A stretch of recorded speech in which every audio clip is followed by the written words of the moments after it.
Un gusto estar nuevamente con ustedes. El día de hoy vamos a estudiar ciertas características especiales de nuestro trazado de electrocardiograma. Finalmente ya comprendemos de dónde proviene cada uno de los cambios que aparecen en nuestro gráfico electrocardiograma.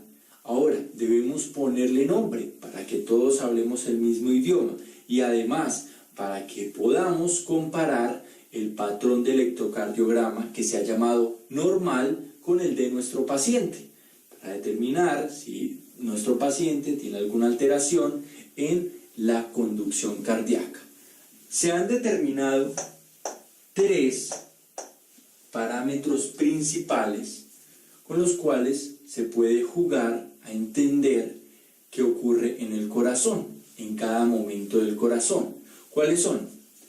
Las ondas, los segmentos y los intervalos. Entonces, iniciemos por el más fácil, las ondas.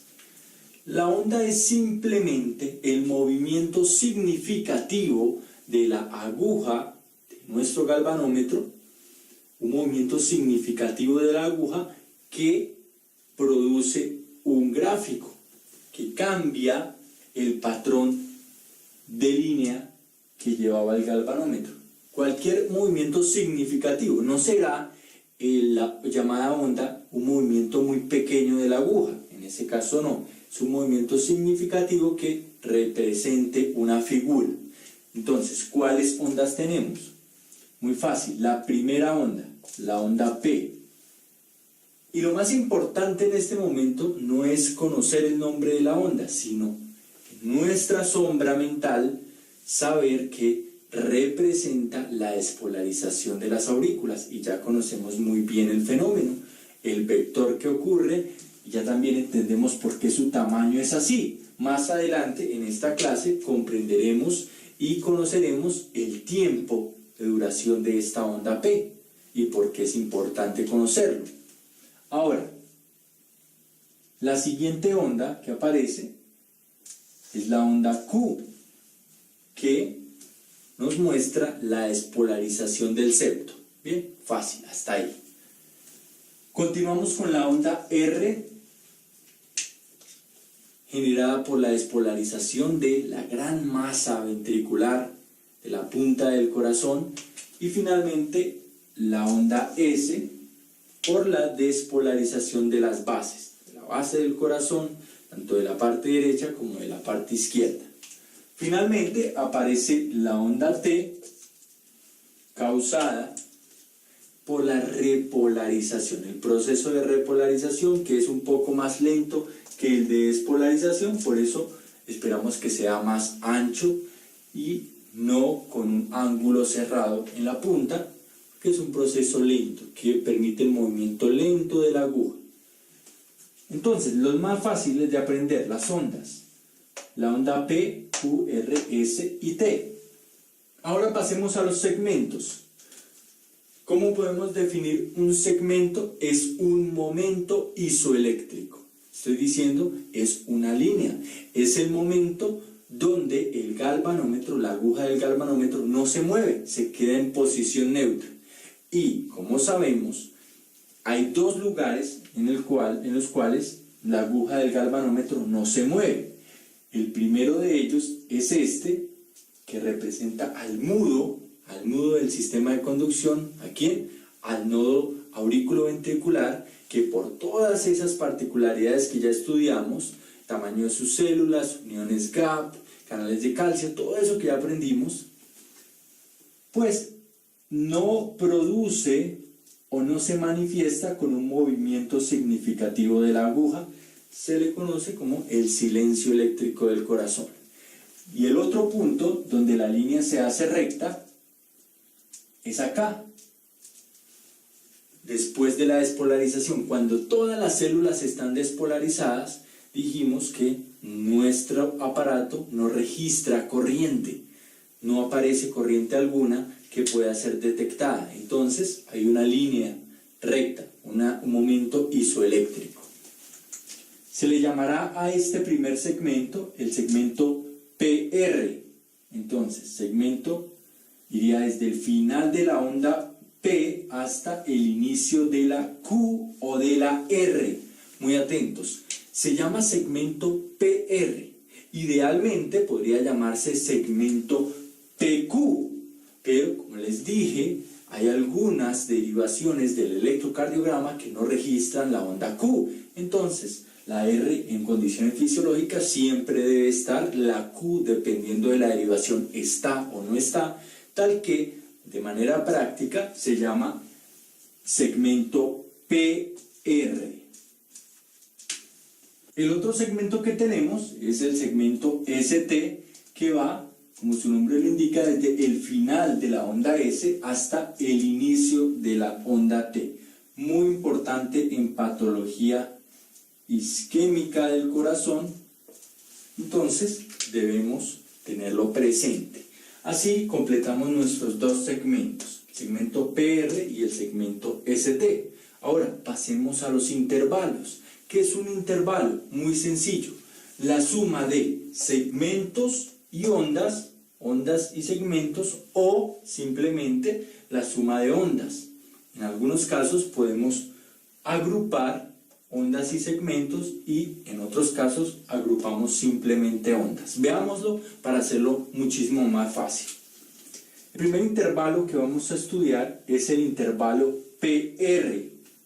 El intervalo PR. Yo sé que no se van a confundir entre segmento PR e intervalo PR, porque si tenemos en nuestra mente que intervalo es la suma de dos, sean ondas o ondas y segmentos, pues no vamos a pensar que el segmento PR es algo parecido al intervalo PR, porque el segmento habla de una línea, entonces lo podemos diferenciar fácilmente.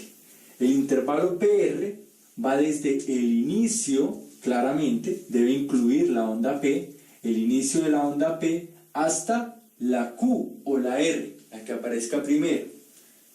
Entonces, va desde más o menos este punto hasta por acá. Naturalmente, el segmento PR está incluido dentro del intervalo PR. Y la onda P también está presente. Tenemos el tamaño de dos referentes eléctricos en el corazón en el intervalo PR. Tanto el segmento como la onda. Intervalo PR. Fácil de comprender. También bien importante. ¿Qué estamos valorando en el intervalo PR? El tiempo que tarda en llegar la despolarización hasta el ventrículo, la aparición de la despolarización ventricular.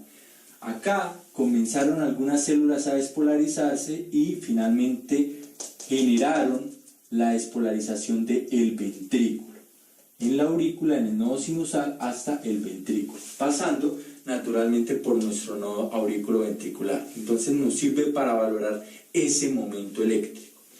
El siguiente intervalo, uno que se llama intervalo QRS, suma las tres ondas. En el bajo mundo este intervalo se conoce como complejo QRS, es lo mismo, estamos hablando de la suma de estas tres ondas o el fragmento que ocupan estas tres ondas. Entonces lo pueden encontrar como complejo o intervalo QRS, es lo mismo. El último intervalo que nos queda es el intervalo QT. QT va desde el inicio de la Q hasta el final de la onda T. Entonces, desde acá hasta el final de la onda T.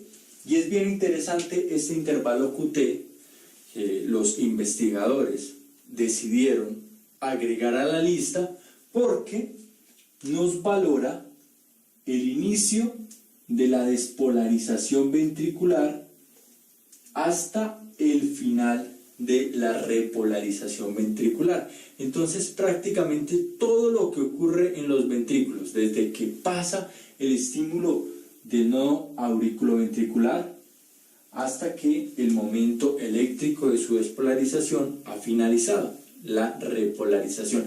Entonces es muy valioso comprender el intervalo QT.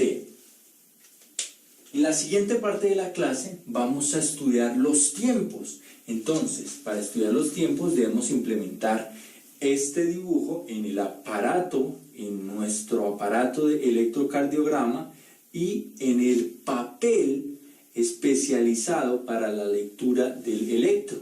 Claro, si utilizamos el papel tenemos referentes para medir los tiempos de cada una de estas ondas, de cada uno de estos segmentos y de cada uno de los intervalos. Como les digo, ya hay parámetros establecidos de lo que se conoce como normal y esto es sumamente útil para compararlo con el de nuestros pacientes.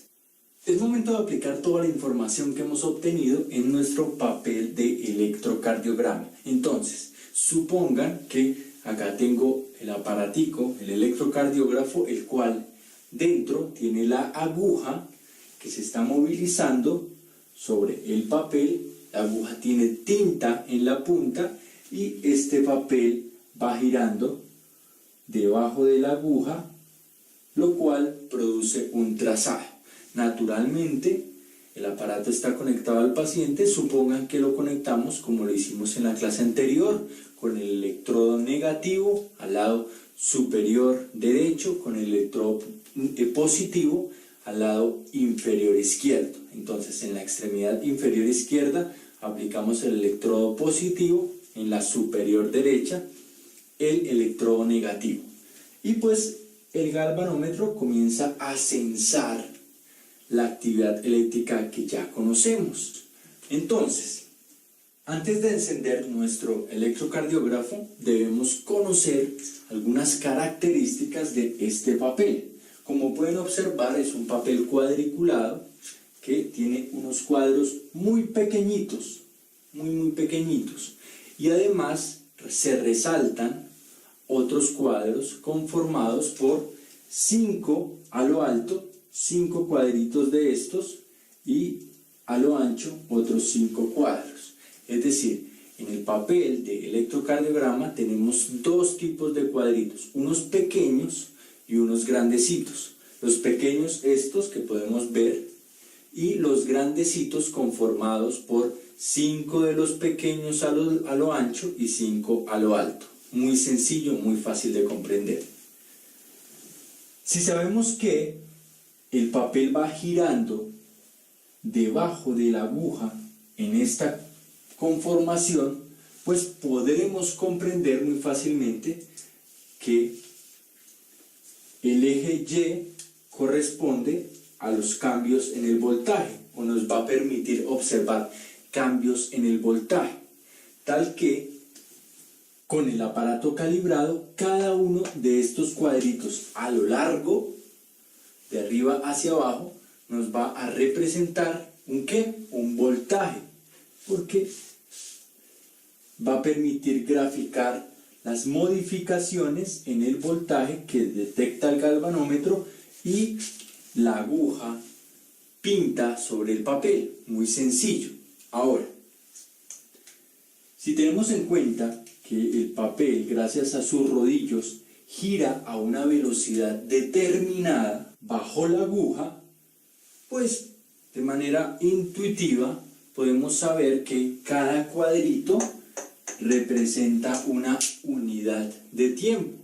Claro, lo que necesitamos también conocer es a qué velocidad gira, y se ha determinado que el papel debe girar a una velocidad de 300 cuadros grandes por minuto. Ojo, muy atentos. Este papel, gracias a sus rodillos, debe girar a una velocidad de 300 cuadros grandes, tal que, recuerden, los cuadros grandes están conformados por 5 pequeñitos a lo ancho y 5 pequeñitos a lo alto. Estos cuadros grandes van a pasar por debajo de la aguja 300 veces en un minuto. Va a pasar 300 cuadritos. Sería lo mismo decir que pasan 1500 cuadritos pequeñitos por minuto debajo de la aguja, si el aparato está calibrado correctamente. Este parámetro específico, hacer que el papel gire a una velocidad de 1500 cuadritos por minuto nos permite saber cada cuadrito cuánto tiempo representa. Claro, muy sencillo. Si en 60 segundos pasan 1500 cuadritos, simplemente tenemos que dividir a 60 segundos en 1500, eso nos da 0.04. 0.04 segundos. Cada cuadrito nos representa 0.04 segundos, cada cuadrito pequeño. Tal que un cuadrito grande que tiene 5 pequeños, pues marca 0.2 segundos, una quinta parte de un segundo. 5 cuadros grandes marcarían un segundo. Muy fácil, sé que para todos ustedes es muy sencillo. Pues voy a marcar precisamente acá lo que sería un cuadro grande, como para tener una idea general. Entonces, 1, 2, 3, 4 y 5 a lo ancho y 5 a lo alto.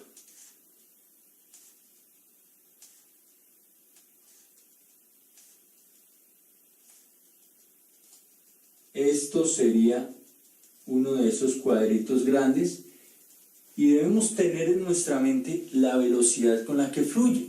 Claro, es como saber la velocidad con la que va un carro. Si necesitamos medir una distancia, el carro va a 70 kilómetros por hora.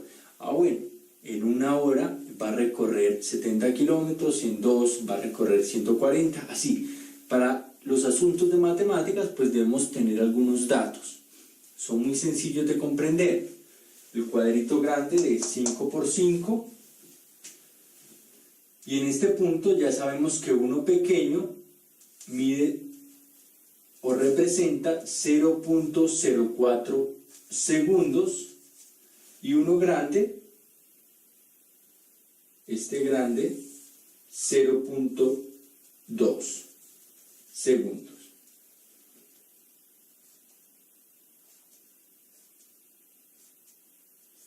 Ahora, el aparato está calibrado también para que el movimiento de la aguja, este movimiento, pues en cada cuadrito represente 0,1 milivoltio.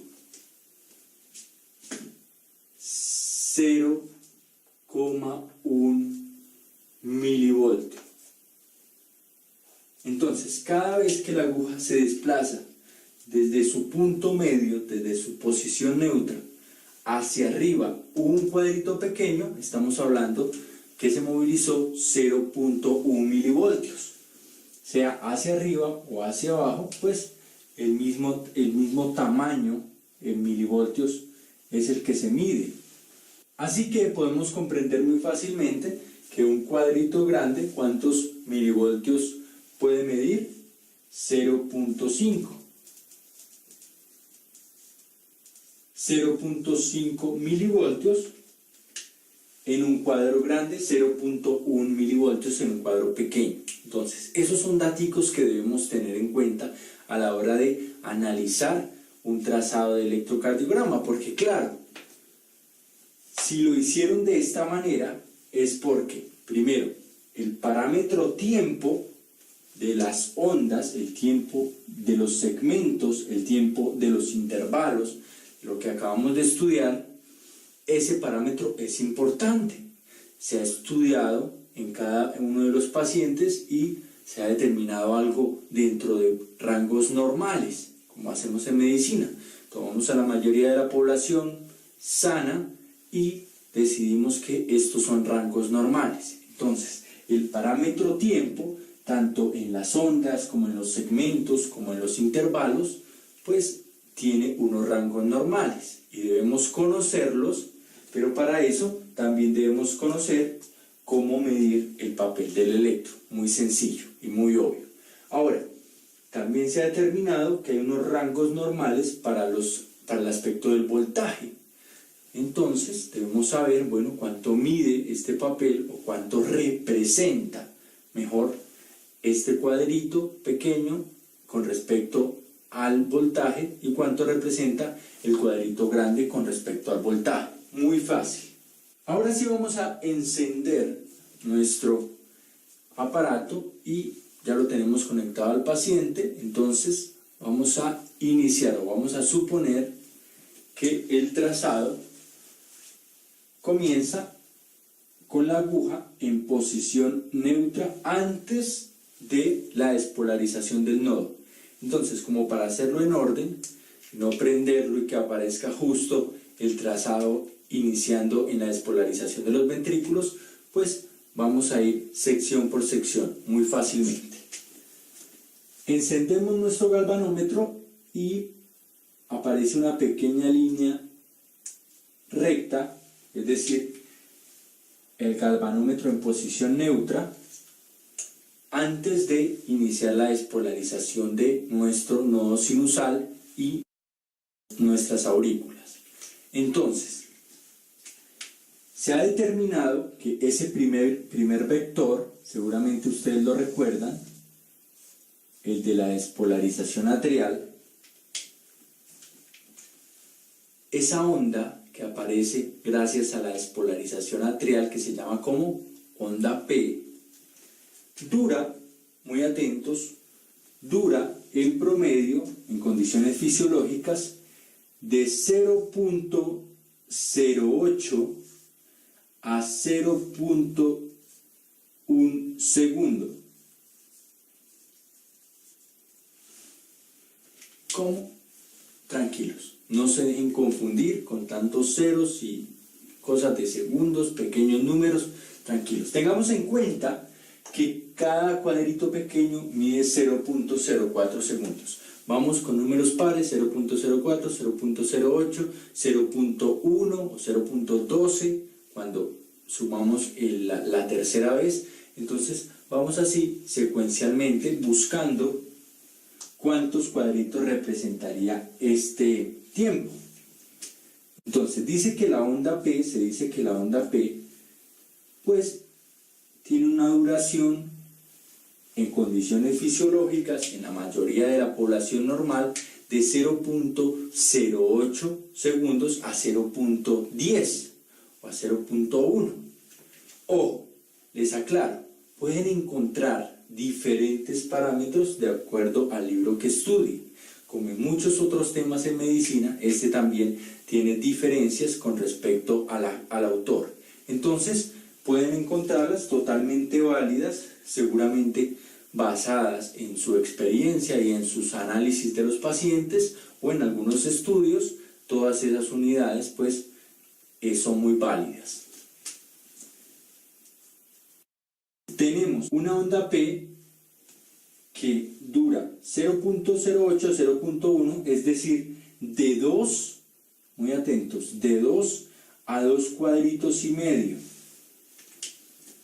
De 2 a 2 cuadritos y medio. 0.04 es 1, 0.08 serían 2, y la onda P mide de 2 a 2 cuadros y medio. Voy a quedarme con 2 cuadritos como para hacerlo más práctico y más fácil. Tal que, si aquí voy a iniciar el dibujo de la onda P, es decir, la aguja detectó el vector que desciende y empieza a movilizarse hacia arriba. Y luego baja, después de 0.08 segundos, algo más o menos así.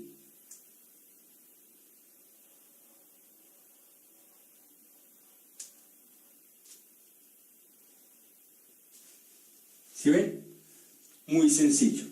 Se despolarizó, la aguja se movilizó hacia arriba, luego cuando la corriente fluyó, la aguja vuelve a la posición neutra y pasaron, gracias al movimiento, al desplazamiento del rodillo y del papel, pues pasaron 2 cuadritos pequeños, 0.08 segundos. Muy fácil. La despolarización de las aurículas y la aparición de la onda P. Ahora continuemos con nuestra historia y sigue el segmento PR. Eso ya lo hemos visto en la clase anterior. Vamos a dibujar nuestro segmento PR. Se ha determinado que el segmento PR aproximadamente dura 0.08 segundos. Entonces, claro, lo que les digo, esto se maneja en rangos y de hecho el segmento PR tiene una salvedad. Generalmente en los libros no mencionan como tal el segmento PR. Ojo, en los libros generalmente no mencionan la duración del segmento PR, pero lo que sí hace es mencionar la duración de el intervalo PR. Y recuerden que el intervalo PR abarca la onda P y el segmento PR. Nuevamente, el intervalo, no el segmento, el intervalo, que un intervalo es la suma de ondas y segmentos o de ondas, el intervalo PR se menciona usualmente en los libros y se dice que dura aproximadamente 0.16 segundos, 0.16 segundos, lo cual representaría unos 4 mini cuadritos: 0.04, 0.08, 0.12, 0.16. Si sabemos que eso es lo que mide el intervalo PR y al intervalo le restamos la duración de la onda P, que es de 0.08, pues podemos deducir que el segmento PR dura cerca de 0.08. Entonces me voy a quedar con ese número, además que para la clase va a ser mucho más práctico que tengamos una idea más fija con respecto a los cuadritos. 0.08 corresponden a 2 cuadritos y tenemos nuestro segmento PR. ¿Con qué debemos continuar? Con nuestro complejo QRS. Y fíjense que pasa algo bien particular con el complejo, o mejor, la duración del complejo QRS.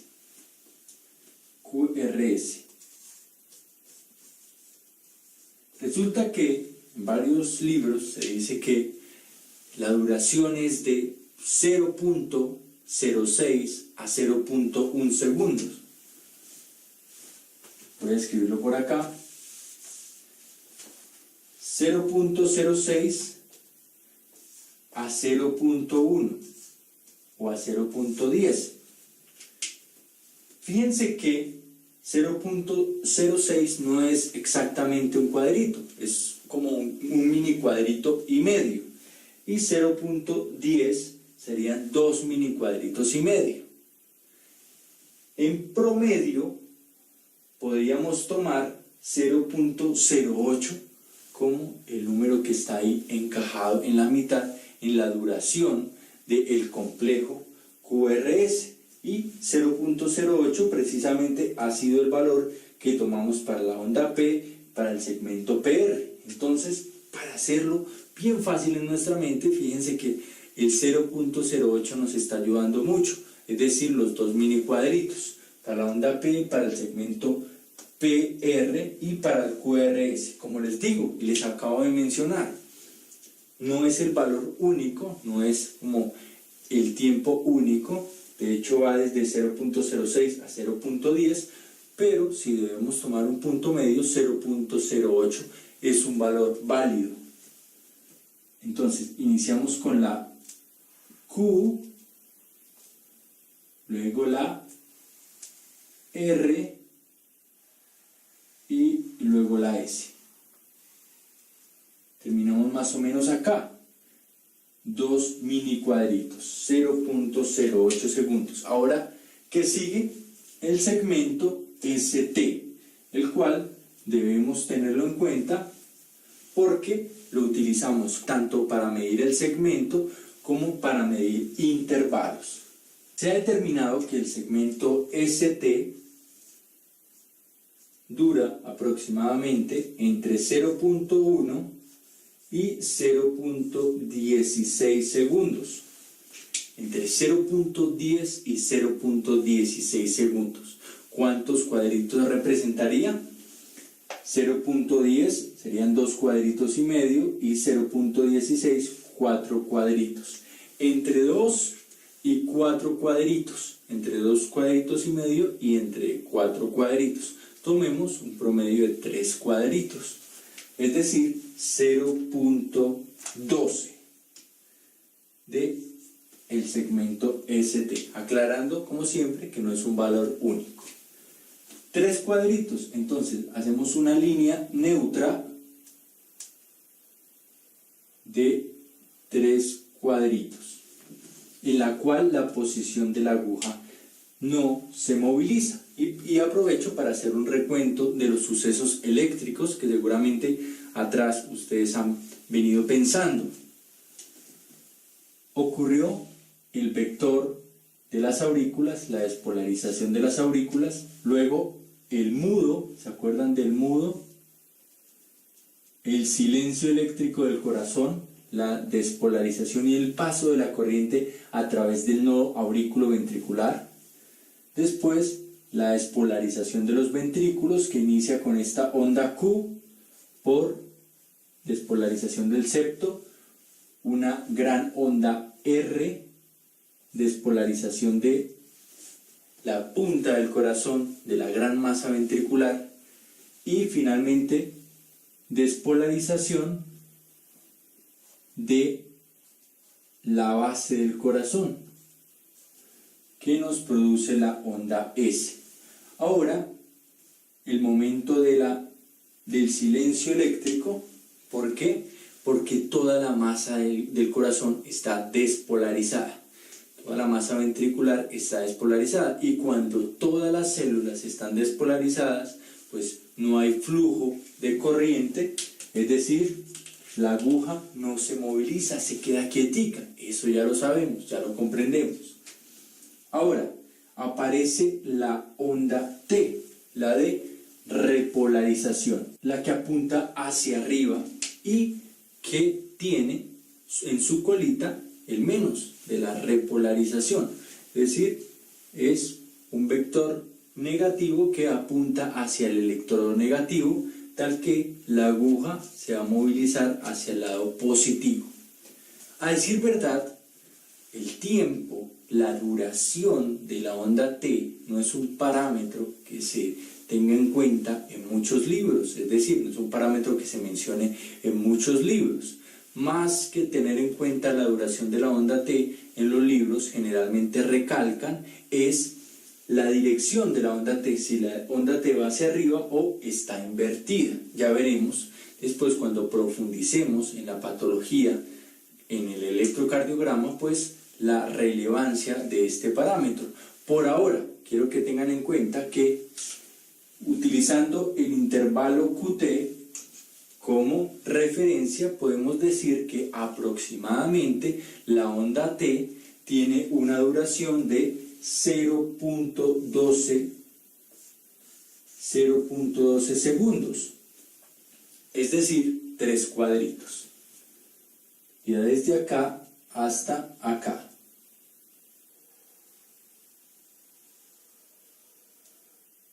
Más o menos así. Si se fijan, entonces, de esta manera logramos la onda T. Hago un pequeño recuento de lo que hemos realizado. La onda P con una duración de aproximadamente 0.08 segundos, es decir, 2 mini cuadritos. El segmento PR con una duración también de alrededor de 2 cuadritos.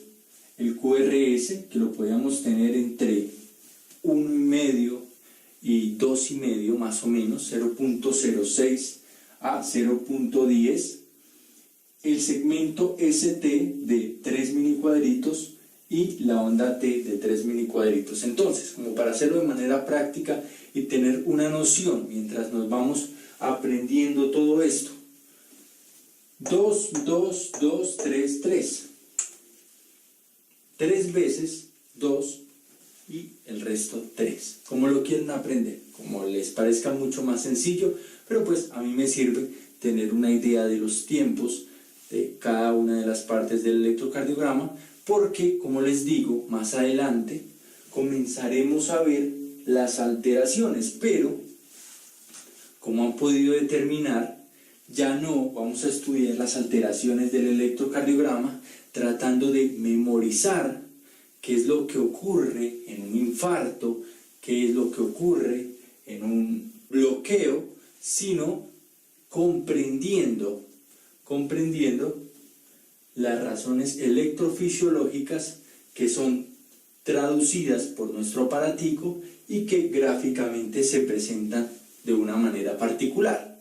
Gente, muchísimas gracias por ver el video del día de hoy. Aclaro, antes de terminar el mismo, que este parámetro de electrocardiograma es de una persona con una frecuencia cardíaca de aproximadamente 70 latidos por minuto, porque cada uno de los tiempos puede variar tanto con la frecuencia cardíaca como con la función eléctrica del circuito de conducción. Entonces seguramente se van a encontrar con variaciones en sus pacientes, eso es totalmente natural, pero quiero que esta imagen y este concepto les permita tener una idea más integral de qué es lo que está ocurriendo en el corazón del paciente.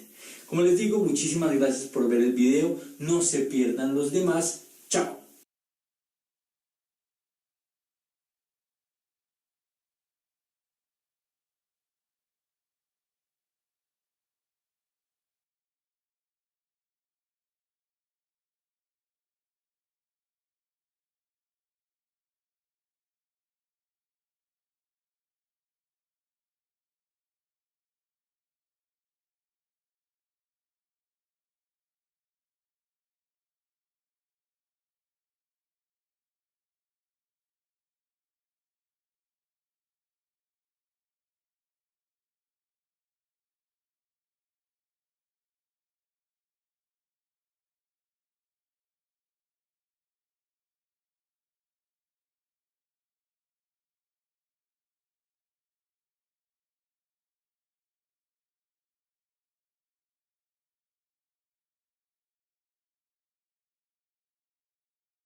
Hola, hola amigos, es un gusto estar nuevamente con ustedes.